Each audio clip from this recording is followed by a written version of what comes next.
Hi, അസ്സലാമു അലൈക്കും. ഞാനിന്നൊരു evening സ്നാക്കാണ് ഉണ്ടാക്കാൻ പോകുന്നത്. അതിനായി 3 മുട്ട എടുക്കുക, അത് ബീറ്റ് ചെയ്യുക.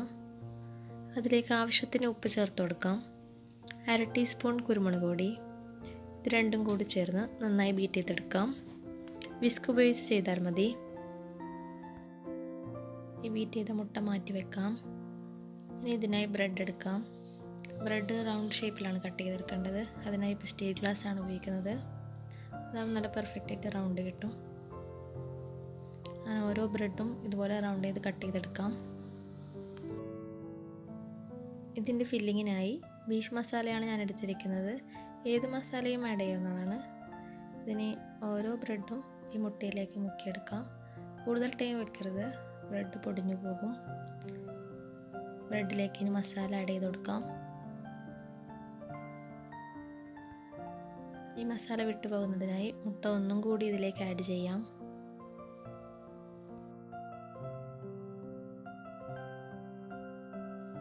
ഒരു പാൻ ചൂടാക്കുക. ഒരു മീഡിയം ഫ്ലെയിമിൽ വെച്ചാൽ മതി. ഇതിലേക്ക് ഓരോന്നും ആക്കി വെച്ച ബ്രെഡ് പീസ് എടുത്ത് വെക്കാം.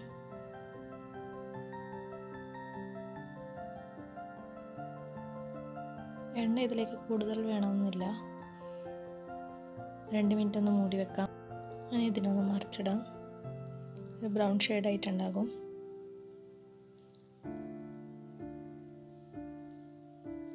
ആ മസാല വിട്ടു പോകുന്നതിന് ഒന്നുകൂടി നമുക്ക് മൂടി വെക്കാം. അതൊരു മിനിറ്റ് വെച്ചാൽ മതി. അപ്പോഴേക്കും അതായിട്ടുണ്ടാകും. നല്ല ബ്രൗൺ കളറായി വന്നിട്ടുണ്ട്. ഇനി ഇതിന് പ്ലേറ്റിലേക്ക് മാറ്റാം. ഇതിന് മസാല ഇതിൽ നിന്ന് വീഴാനൊന്നും പോകുന്നില്ല. നല്ല ടേസ്റ്റിയാണ്. ഇതേ ബ്രെഡ് ഉപയോഗിച്ച് ഒരു ടൈപ്പും കൂടി കാണിച്ചു തരുന്നുണ്ട്. അതിനായി ബ്രെഡിലേക്ക് മസാല ആഡ് ചെയ്യാം. ഒരു ചീസാണ് ഞാൻ വെക്കുന്നത്. ഒരു പീസ് ചീസ് വെക്കുക. അതിൻ്റെ മുകളിൽ ഒരു ബ്രെഡും കൂടി വെച്ച് കൊടുക്കുക. ഇതെല്ലാം കൂടി ഒന്ന് മുട്ടയിൽ മുക്കിയെടുക്കാം. അതിനായി ആദ്യം ആ ഫില്ലിങ് വിട്ടു പോകുന്നതിനായി സൈഡിലൊക്കെ മുട്ട ആഡ് ചെയ്ത് കൊടുക്കാം. അതൊന്ന് പ്രസ് ചെയ്യുക. ചെറുതായി പ്രസ് ചെയ്താൽ മതി. പിന്നെ അതിന് മുട്ടയിൽ മൊത്തത്തിൽ മുക്കിയെടുക്കാം. പിന്നെ ഓരോന്നും ഉണ്ടാക്കി വെക്കുക. ഇത് മീഡിയം ഫ്ലെയിമിൽ തന്നെയാണ് ഉണ്ടാക്കാൻ പോകുന്നത്. ഇത് മൂടി വെക്കേണ്ട ആവശ്യമൊന്നുമില്ല. അങ്ങനെ ഓരോ പീസ് ബ്രെഡും ഇതുപോലെ ഉണ്ടാക്കാം. ഇതിനും എണ്ണ കൂടുതൽ വേണമെന്നില്ല. കുറച്ച് എണ്ണ മാത്രമേ വേണ്ടി വരൂ. ഇതും അതേപോലെ ഫ്രൈ ചെയ്തെടുക്കാം. ബ്രൗൺ ഷെയ്ഡ് ആയാൽ മറിച്ചിടാം.